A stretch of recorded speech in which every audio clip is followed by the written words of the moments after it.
vez falou comigo, nenhum simples obrigado, porque hoje tenho vida.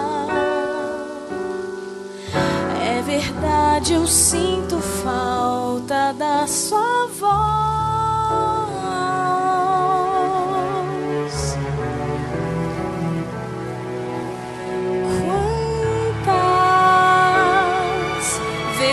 Você veio a mim e eu estive sempre te ajudando, te guiando, dando forças. É verdade, eu gosto muito de você.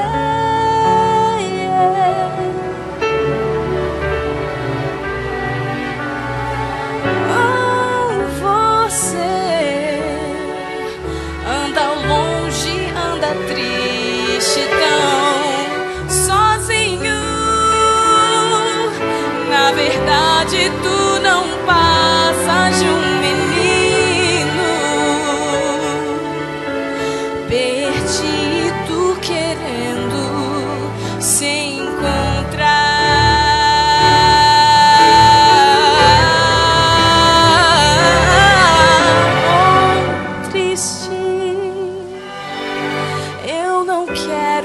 Você assim tão triste,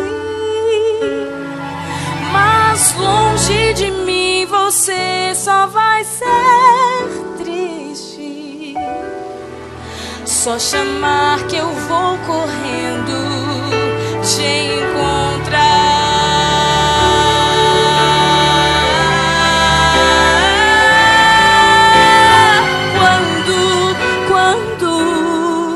Você vai voltar pra mim, estou esperando. Volta logo que o tempo está findando. Muito em breve eu volto e não há outra chance.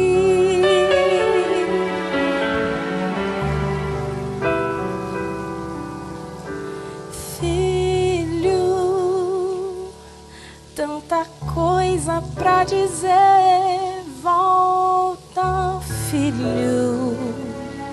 Tenho um presente pra você, oh meu filho. É verdade, eu gosto muito de você.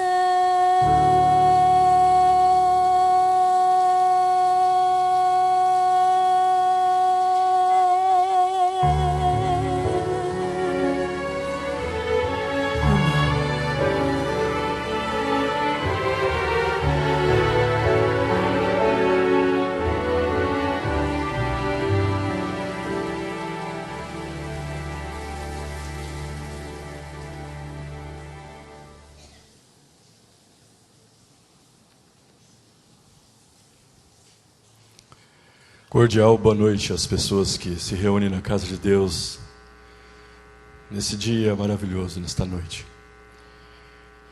Nós temos o privilégio a cada dia de nos encontrarmos com Deus nos nossos lares, mas Deus nos convida a estar hoje aqui na casa do Senhor. O Espírito de Deus trouxe cada um de nós para que nós possamos ouvir a palavra de Deus. E ao ouvir a palavra de Deus, nós possamos sentir o privilégio que é um Deus que se comunica. E eu queria cumprimentar a todos, cordial, um afetuoso abraço, carinhoso a cada pessoa que veio esta noite na casa do Senhor. Nós, todos que estamos aqui, temos por objetivo conhecer mais esse Deus. E eu gostaria de dizer para vocês que existe em cada um de nós um desejo profundo de amar e servir ao Senhor. Muitas vezes nós encontramos em situações que nos são probantes e nós temos dificuldade de enxergar a Deus. Mas Deus está aqui. Deus conhece cada um que veio aqui, quais são as suas necessidades. Nosso Deus é um Deus maravilhoso e poderoso, e Ele sonda o nosso coração e conhece as nossas intenções. E Ele sabe que viemos aqui porque queremos aprender dEle no seu santo templo. Queremos ser abençoados, queremos ser transformados cada dia mais à semelhança desse Deus.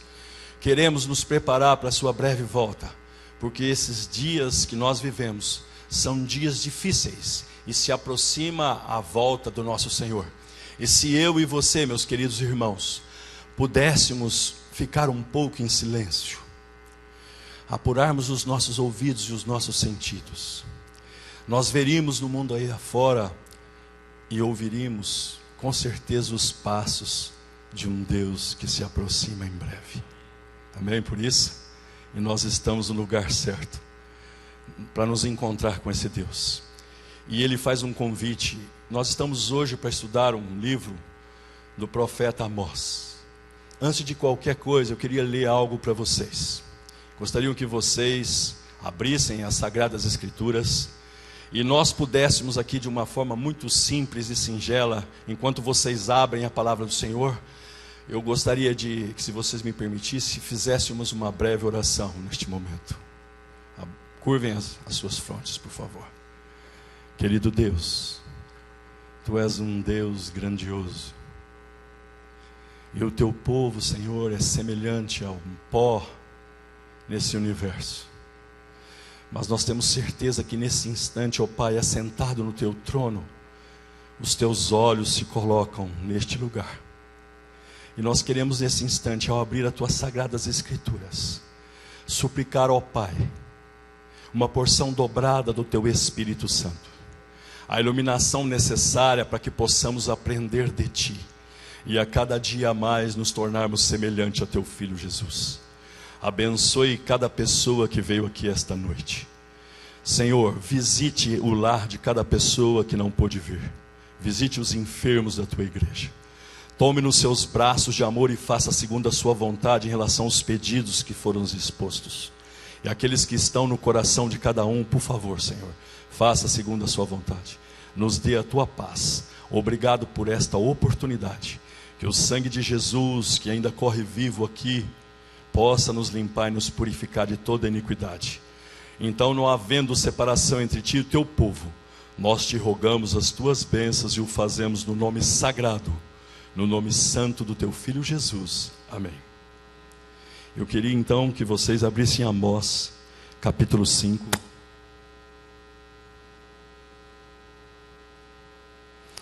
Versinho 4. Esse é um convite muito especial que tem em toda a Bíblia.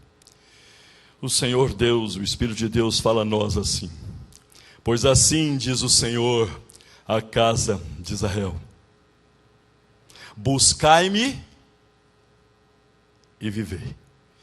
E ele repete no 6, por favor: buscai ao Senhor e vivei, para que não irrompa na casa de José como um fogo que a consuma, e não haja em Betel quem o apague. Versinho 14: povo de Israel, buscai o bem e não o mal, para que vivais. E assim o Senhor, o Deus dos exércitos, estará convosco, como dizeis. Amém? Querido, Deus tem um convite que salta aos olhos no livro de Amós. Nós iremos tecer algumas considerações sobre o livro, mas eu gostaria de convidar a cada um de vós a assistir um pequeno vídeo, porque às vezes as imagens falam muito mais, ou às vezes não, sempre. As imagens falam muito mais do que as palavras. Gostaria de nós passarmos um vídeo agora.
precisa falar muito, né? Queria que você colocasse os slides, por favor. Pensem, esse nosso Deus é um Deus fantástico, nos ama de uma forma. Livro de Amós. Seu nome significa carga ou carregador. Foi boiadeiro, recolhedor de figos silvestres. Eu queria refletir. Um homem com essa profissão, boiadeiro, um pastor. Israel, para contextualizar, uma narração próspera nessa época, em paz, prosperidade política e econômica. Mas o povo tinha se esquecido de algumas coisas, e Deus, em meio a um contexto de uma situação de investimento, o povo de Israel estava sem nenhum problema. Isso pensava a nação. Existia o reino do norte e o reino do sul. Judá no sul, Israel no norte. E é interessante que nesse tempo, em Davi se cumpriu toda a promessa de Deus. E naquela época o povo de Israel conseguiu conquistar toda a terra. E nessa época, quase o reino de Israel, os dois juntos, apesar de separado, conseguiram alcançar essa prosperidade. Prosperidade, um tempo de prosperidade. Nós vivemos isso no país. Nós vivemos isso. A gente pode traçar alguns paralelos. E então, eu queria uma reflexão de você. Por que chamar para profeta um homem assim? Sem títulos acadêmicos. Um boiadeiro. Não devia ter muita coisa também. Um homem simples, um homem rude, não no sentido de grosseiro, mas rude pela sua formação. Um homem simples no meio de um povo próspero. E por que um homem só para falar uma nação?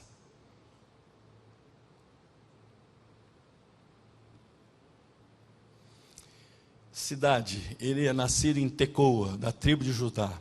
Se vocês perceberem, Jesus, de tu, Belém, Efrata, nascerá aquele que regerá o quê? As nações.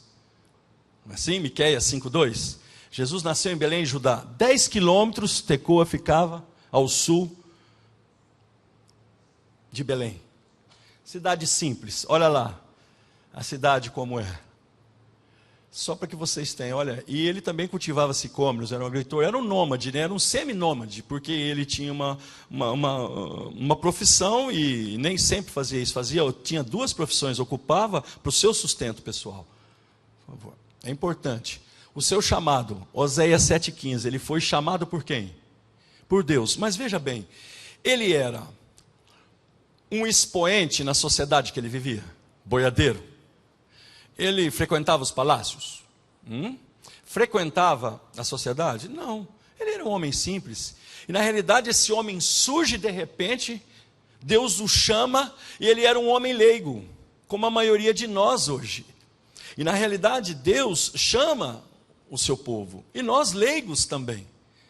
E nós somos chamados para Deus para justamente pregar o Evangelho. Nós somos os João Batistas modernos, os Elias modernos, que estamos preparando o caminho para que Jesus possa voltar a esta nação. E é interessante que o chamado desse homem simples faz a gente, eu quero que vocês cheguem justamente numa reflexão maravilhosa, desse amor de Deus, desse convite de Deus.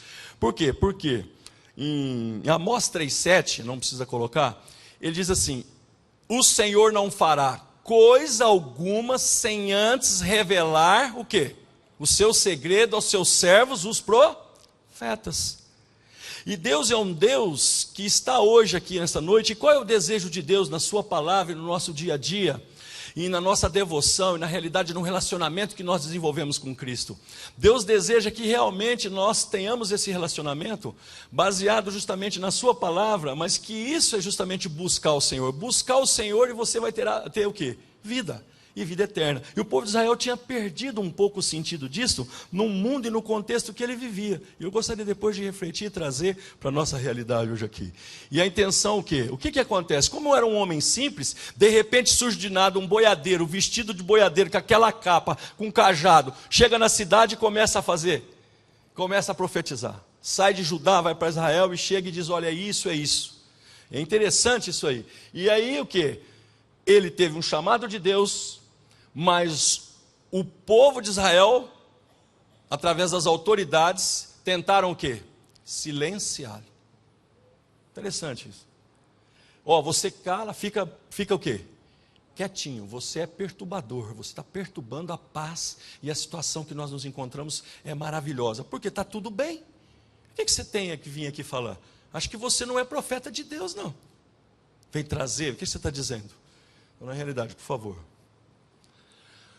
Durante o reinado de Jeroboão II em Israel e Uzias em Judá, 786 a 746, de 30 a 40 anos. E é interessante que esse o período que ele veio, nessa divisão de Israel, tinha essa prosperidade, e esses dois reis. E na realidade tinha 3 lugares do que? De adoração. Betel, Gilgal. O povo de Deus adorava em vários lugares. E eles tinham uma religião, sim. Eles não tinham deixado de adorar a Deus, de buscar Deus. Então qual era o problema? Se a nação estava próspera e eles buscavam a Deus, e eles tinham uma religião, e eles iam à igreja, eles faziam tudo o que tinham que fazer. Qual que é então a mensagem? Por favor. O estilo dele não poderia ser diferente. Ele era um homem simples. O estilo dele era simples. E diz aí, pinturesco, eu coloquei próprio para ser pintado, que merece ser pintado, recreativo, imaginoso. O que Deus fez? Claro que naquela época tinha homens fiéis em Israel, mais homens fiéis em Israel? Claro que tinha. E por que não esses homens? Porque Deus usou justamente a personalidade do profeta Amós para poder justamente o quê? Dar mais eficiência à mensagem que ele queria levar para o povo e fazer o povo refletir. Isso é interessante. E as pessoas não entendiam assim. Por favor, olha as metáforas. A fadiga, o cansaço. Amós 2,3 diz assim, da misericórdia de Deus para com os pecadores é comparada como um carro sobrecarregado. Diz, Deus está cansado, como se fosse um carro o quê? Sobrecarregado de feixes. Comparando, Deus se cansou do povo, da religião formal, da situação que vocês estão vivendo. Então ele vai lá e compara com um carro sobrecarregado. A pressão. No profeta, a pressão do dever do profeta é comparada ao rugido de um leão, Amós 3,8. Na realidade, o profeta estava sendo pressionado, não só pelas circunstâncias, mas pela liderança do povo de Israel, pelos príncipes, pelos líderes religiosos que não tinham sido chamados por Deus, e quando aparece aquele homem no estilo simples, com uma mensagem tão poderosa, e a própria forma dele se colocar, sendo incisivo, sendo contundente, mas sendo respeitoso, a forma como ele analisava, trouxe uma visão para o povo de Israel. O povo de Israel falava, nossa, o que está acontecendo? Ele falava, é assim. Se você vê isso ao longo do livro, é muito bonito e interessante. O escape, o livramento do remanescente de Israel, comparado a um pastor que se livra da boca do leão, 2 pernas e um pedaço da o quê? Da ovelha. Então a gente não quis nem colocar ali. E ele diz mais, a escassez e a falta da palavra de Deus é comparada a um homem no mundo natural. Ele diz que as pessoas, em Oséias 8, versículo 11 a 12, que eles teriam sede da palavra.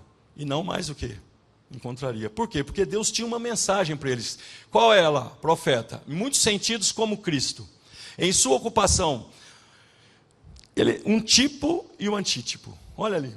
A ocupação de Jesus. Jesus era um trabalhador. O que Jesus fazia?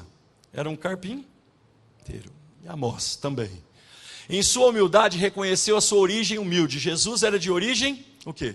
Humilde. Nascimento humilde. E o profeta reconheceu para Amazias, diz, olha, eu não sou nada.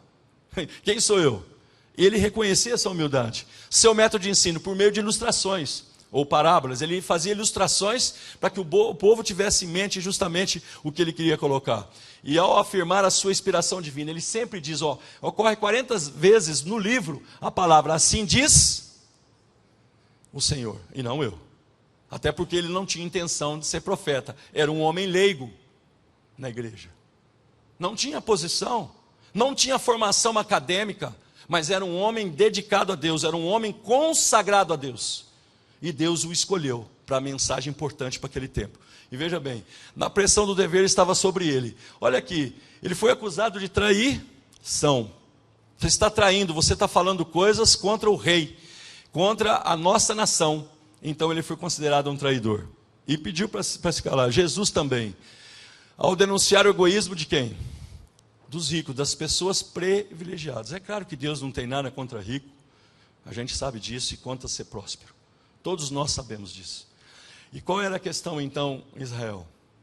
Ele teve uma coisa, ele fez uma sinopse do livro. Os juízos vindouros sobre as nações vizinhas. Amós, do capítulo 1, versinho 3 até o 15, do 2, do 1 ao 3, ele traz um contexto. Ele diz, olha, essas nações todas em volta, e se Israel estava em paz, inclusive a Síria tinha derrotado a Síria, mas a Síria já estava se movimentando para poder invadir Israel. E isso aconteceu 30 anos depois de Amós parar de falar. Israel deixou de ser uma nação, porque não ouviram essas coisas. E Deus então deu esses discursos. E ele fez discursos ameaçadores. Contra o quê? Contra Judá, Amós 2, 4 ao 5. Contra Israel, de Amós 2, versículos 6 a 16, por favor. O chamado de Israel para que ele buscava o quê? O Senhor com sinceridade. Capítulo 5 que nós lemos. Ele não se demorou nessas questões. Ele falou dos pecados de Israel. Mas o que salta aos olhos e à vista de nós, o profeta Israel, e para nós, é que é o convite de Deus para que a gente possa o quê? Buscá-lo. Essa é a questão. Esse Deus maravilhoso, que revela tudo aos profetas, porque ele deseja se comunicar com o seu povo que vive nessa época, que vivia naquela época. Por quê? Porque se Israel continuasse vivendo uma forma de religião, porque isso já não estava mais agradando a Deus, porque e dentro de Israel existia idolatria, eles cultuavam um sincretismo, cultuavam a Baal, um deus cananeu. Deus tinha ouvido idolatria, e nesse culto a Baal tinha o quê? O culto a Baal tinha rituais sensuais, Existiam prostitutas de Baal, que os sacerdotes se relacionavam intimamente com elas, e o povo de Israel estava indo após isso. A imoralidade, o povo de Israel estava próspero economicamente, investimentos pesados, palácios, tudo bem, só que o povo tinha se afastado de Deus, tinha se esquecido da essência, que buscar o Senhor, a essência da religião, e eles estavam praticando uma religião de forma exterior, onde a aparência contava mais do que a essência.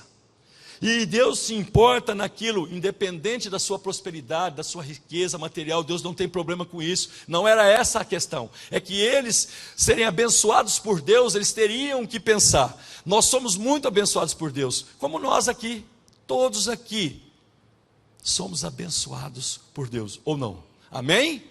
Todos somos prósperos aos olhos de Deus. Prosperidade não é só no sentido que as pessoas levam, e ele sabia disso. Aquele pecado, aquela idolatria, o povo de Deus tinha se afastado, achava que porque ia em Betel, porque tinha 3 templos, tinha lugares de adoração, faziam peregrinação, isso ia o quê? Estava bom, eles estavam satisfeitos, eles estavam acomodados, e Deus sabia que isso. Então o que Deus faz? Faz um monte condena a vida de opulência, de riqueza, chama Israel para buscar o Senhor, ele faz tudo, fala: vai vir juízo, vai morrer todo mundo, vai destruir todo mundo. Quem é que gosta de uma mensagem dessa, não é? Vou dar um exemplo para vocês. Nós como adventistas do 7º dia, que somos o remanescente, nós temos que pregar as mensagens o quê? Angélicas. Apocalipse capítulo 14, versículo 6 diz assim: e eu vi um outro anjo voando pelo meio do céu, e ele tinha um evangelho eterno para pregar a toda tribo, nação, povo e língua, dizendo: temei a Deus e dai, porque é chegada a hora.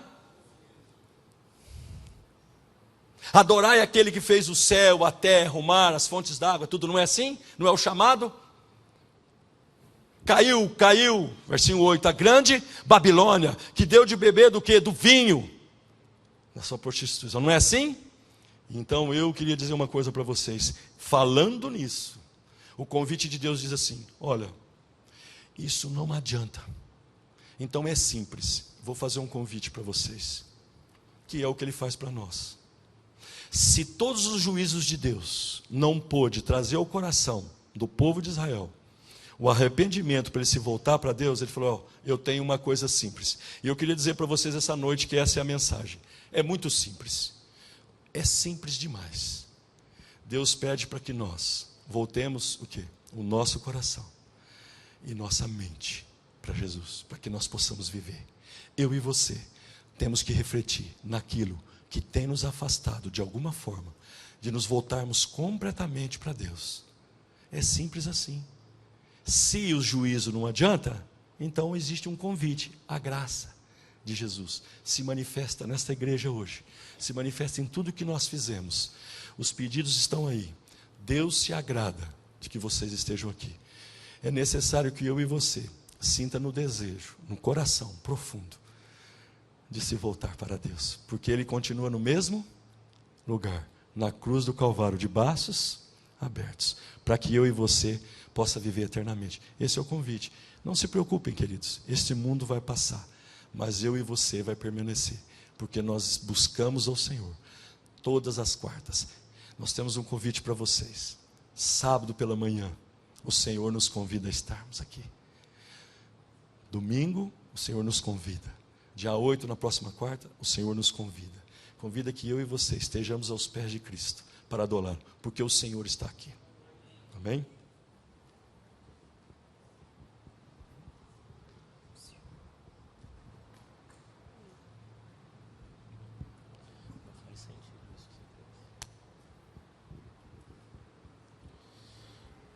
Vamos cantar agora o hino 470, O Senhor está aqui.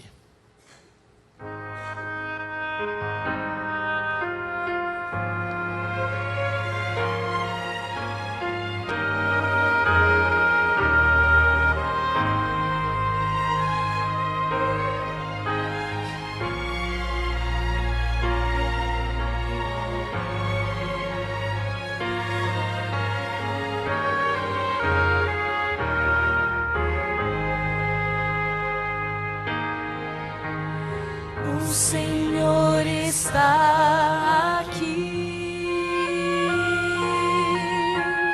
O Senhor está aqui. Vinde adorá-lo, vinde exaltá-lo. O Senhor está aqui.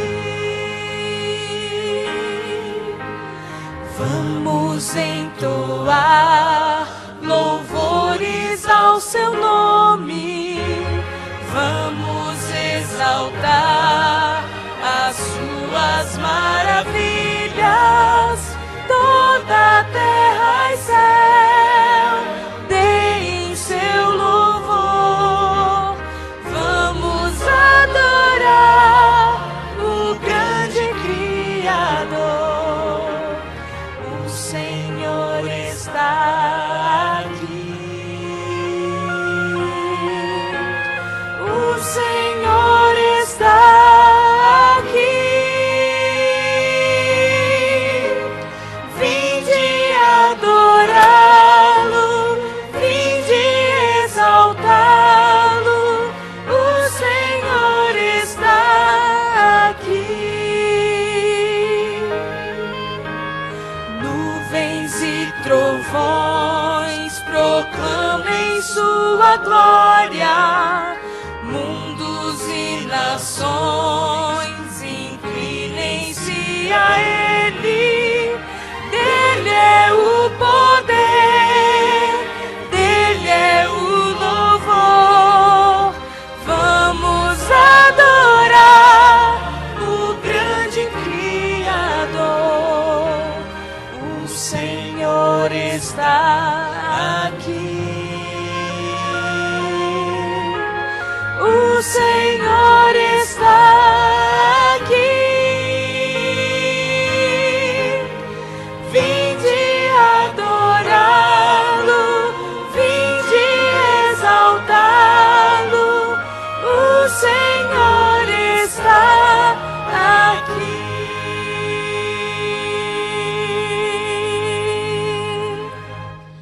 Amém. Que privilégio. Aleluia. Queria convidar a igreja diante de um Deus tão maravilhoso. Ajoelhemos-nos. Que poder, que honra. Querido Deus e querido Pai, não há nada mais importante nesse instante do que sabermos que estamos na Tua presença. a presença de um Deus amoroso, um Deus misericordioso, um Deus de poder, que olha para os seus filhos com os olhos do amor. Senhor, obrigado pelo amor supremo, o amor demonstrado na cruz do Calvário, quando derramaste o sangue do teu Filho.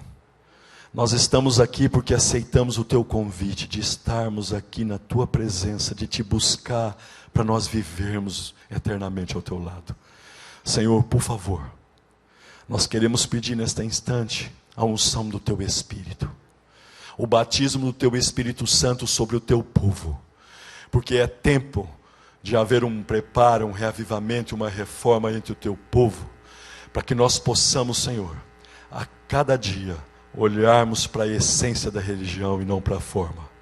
A essência é ter o Espírito de Deus. Então possamos olhar para cada um de nós e vermos que o irmão precisa, Senhor. Precisamos olhar para as pessoas ao nosso redor. Precisamos sair da igreja e mostrar o teu amor ao mundo. Ajuda-nos a pregar o teu evangelho. Se necessário, nós falemos, mas que possamos testemunhar pela nossa vida, pelo nosso testemunho diário, em tudo que fazemos, devemos honrar a Deus. Abençoe o teu povo, a tua igreja. Pessoas nos visitam esta noite, trazidas pelo teu Espírito. Que elas se sintam impressionadas com o amor de Deus. Simples, é só aceitar o convite de Deus e viver. Que elas possam aceitar no profundo do seu ser o convite de Jesus para viver eternamente. Senhor Jesus, nos dê a tua paz. Leve para os nossos lares. Nos dê uma noite feliz na tua companhia. Nós te rogamos estas bênçãos e o fazemos no nome sagrado e no sangue precioso do teu Filho Jesus. Amém. Que Deus nos abençoe e que nós possamos ir em paz na presença do Senhor.